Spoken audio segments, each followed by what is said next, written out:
Hi everyone, welcome to week 6 of your pharmacy software course.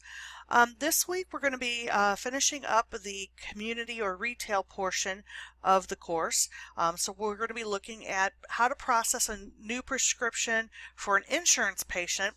And then we're also going to be looking at how to do batch filling for a nursing home.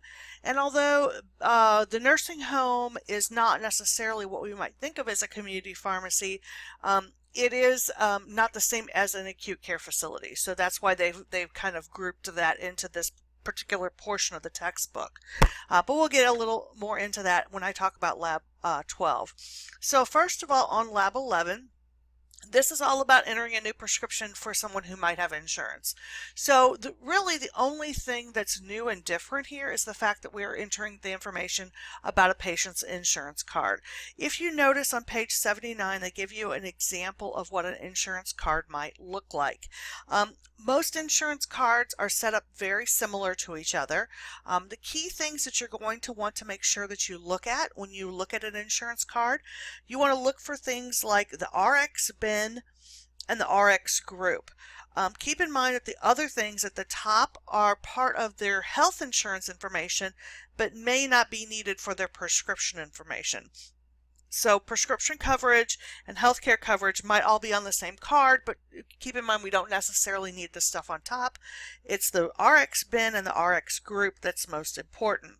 Also, keep in mind that whoever the person is that's getting the prescription filled, they should have a particular code or number for them. So for example, we're not going to enter every dependent under John Doe because everybody's going to be entered as their own person.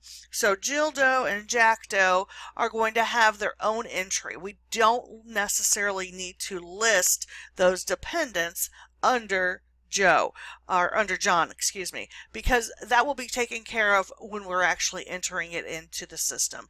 So you don't have to enter those dependent information as far as insurance goes, at least with this particular type of insurance card.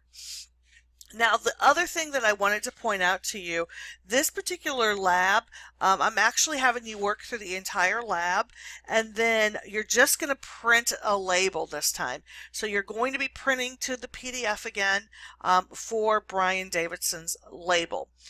You're also going to then do 2 other prescriptions, one of which is on page 84. The other one is in the appendix in the back. Don't let that throw you off because that particular prescription is a little bit different. So it's really important that you read the directions for this week's assignment so that you know what to do with that one.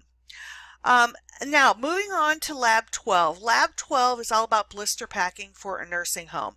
So a couple of things I want to point out to you about doing labels for a nursing home.